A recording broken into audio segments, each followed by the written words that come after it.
everyone, my name is Grace Nasri and I'm the Scholar Student Coordinator here at Purpology.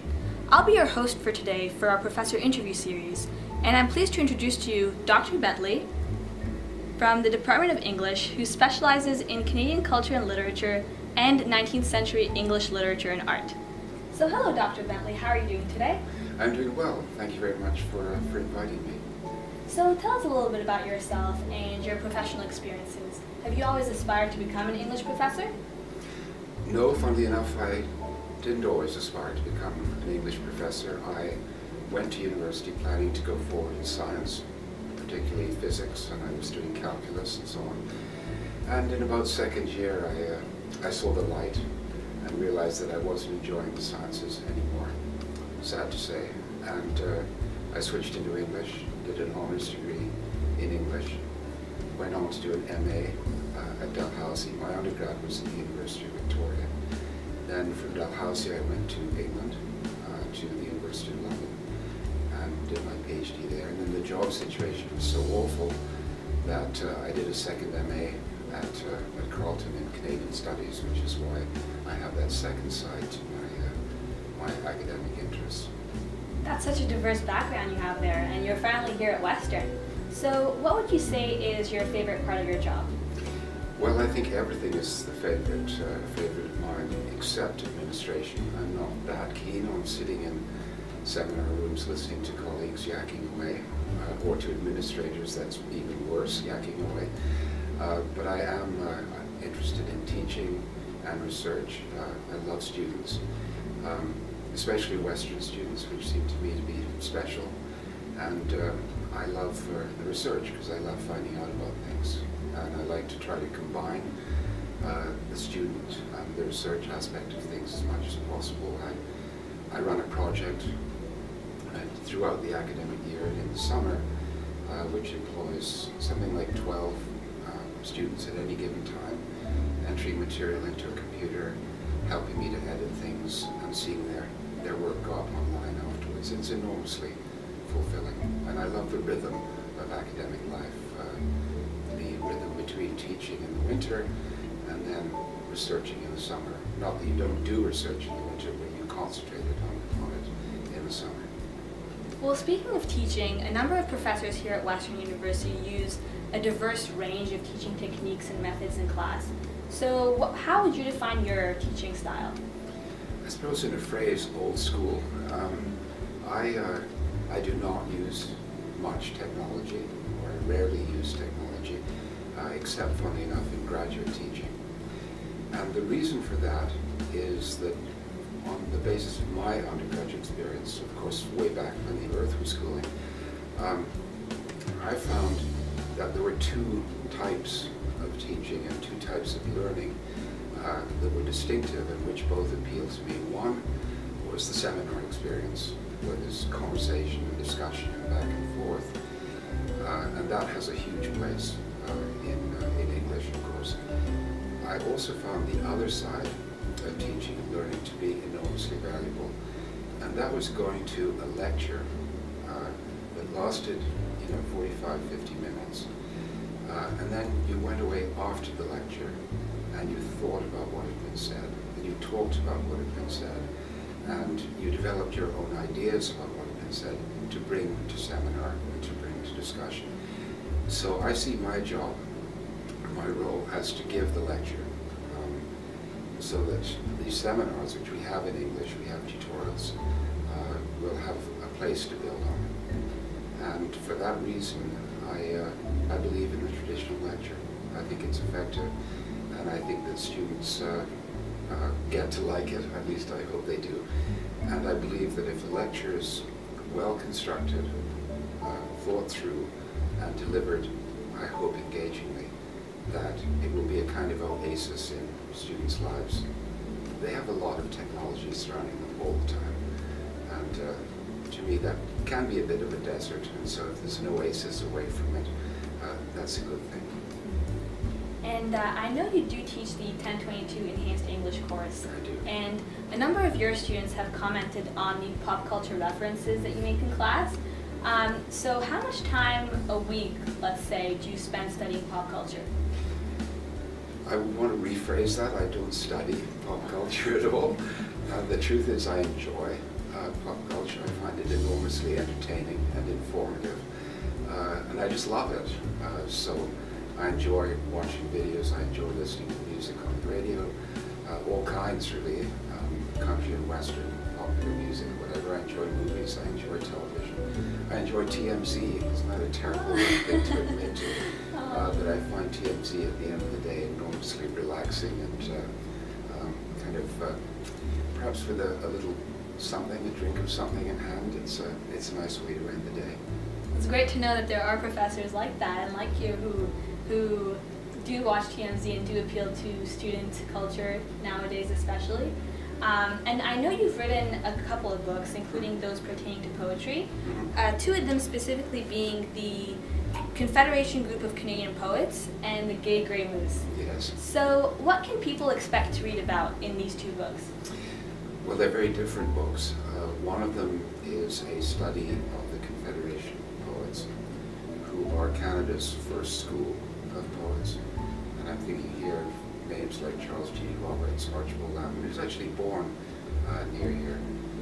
And they existed from 1880 to about 1897. And no one had ever really done a study of what made them tick as a group, what brought them together, and ultimately what drove them apart, why they broke up as a group. So that's one book with close readings of and contextualization of their work. And the second one, which is actually earlier, I'm a little bit proud of in some ways because I think I may have been the earliest person to introduce the concept of ecology into Canadian writing and the study of Canadian poetry. I felt when I wrote that book that language had somehow been cut adrift from the real world. And that was not only wrong and mistaken, but it was damaging. And so I tried to find ways of connecting literature, particularly poetry, to the real world. So that's the Gay Grey Moose. And the title comes from one of the worst lines in Canadian poetry, which I won't repeat to you because I love Canadian poetry. But it was meant to be vaguely amusing. Great. And we do know that you are a Scholars Electives mentor. What types of research can a student under your supervision expect to get involved in? And how have you fulfilled your roles as a mentor? Oh gosh. I have one student this year who's working with me on the Scholars Elective. Maybe the best way to answer that is to say what she's doing. I identified in the 19th century, the British side of what I do, a project that I felt had not been done in all the criticism that I'm familiar with, which is the relationship between a group of painters, the Pre-Raphaelites, and a group of French painters called the Troubadours. And it's been completely ignored by critics. And so I said to her, let's work on this. This is where you might look to find the basis for the information, the research, and then we'll elaborate on that depending on what you find.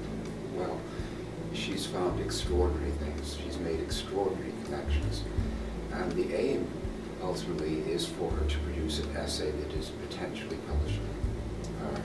Now, she's only a second-year student. That might not be possible immediately, but if she could put that essay aside and in a year or two pick it up, polish it a bit, she might well be able to get an article out of it. We meet every week for as long as she needs, and so that's how the mentoring side of it works.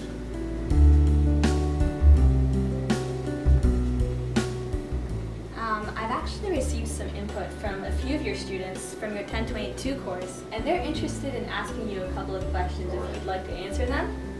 The first question we have here is, why do you not use technology when you teach? I guess I've kind of partly answered that. There's a wonderful article which I'd recommend to anybody who is really taken by technology. It's called The Cognitive Style of PowerPoint. And it's a brilliantly researched article by, I think, a professor at Yale or Harvard who's in the equivalent of MIT. And And he shows how severely limiting on the imagination and on the thought processes is PowerPoint. And certainly in my experience of it, particularly on the administrative side of things, I find it crushingly dull. Now, technology, I believe, works fantastically in other disciplines, in psychology, of course MIT, but in English, where we're responding to pieces of literature, where it's about feeling emotionally, and intellectually, and spiritually about a work of literature, technology to me is not as useful. And I know a great many of my colleagues will disagree completely, and I do know that it can help to augment traditional lecture styles. So I'm not totally against it. I just don't, for me, find it very useful. Every professor is different, and it's great I to hope know. so, yeah. It's similar because there are also some other professors in the same boat as you who just rely on whiteboard, blackboard teaching, and it works perfectly fine in a lot of That students. is what I do. So tell us, how old are your written lecture notes? Well, they're both old and new in the sense that every lecture, I think, is a work in progress. One is always changing, updating, modifying material. Frequently in response to changes in events, changes in priorities, changes in what seemed to me to be of interest and what seems to me to be relevant. So every single lecture, every time I prepare, I go through it, I change a lot. I will make notes all through the year and put them into files and keep changing the material.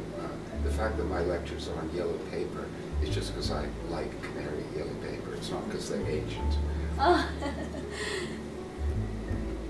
The third question from a student is, what is it about Katy Perry that makes you reference her a lot in lecture? Do I reference her that much? I admire Katy Perry really for two reasons. Well, there are lots of reasons. I think she's a great singer, a great musician. But I'm in English, so I'm very keen on her lyrics. I think, for example, in I Kissed a Girl When I Liked It, it's a brilliant choice to say the taste of her cherry chapstick, because that is like in a poem, like in Flanders Fields. If you say in Flanders Fields the flowers grow, that's dead. But if you say cherry chapstick, it becomes alive. And of course, cherry has all kinds of associations that I'll leave to you to imagine. Well, thank you for being here with us, Dr. Bentley. It was really great for us to get to know you a little better and gain some insight into what you do and what your lifestyles are like. Thank you very much for having me. I enjoyed it greatly. Great to meet you, Grace. Great to meet you too. So this concludes our professor interview series for today. Tune in next because you never know who will interview next.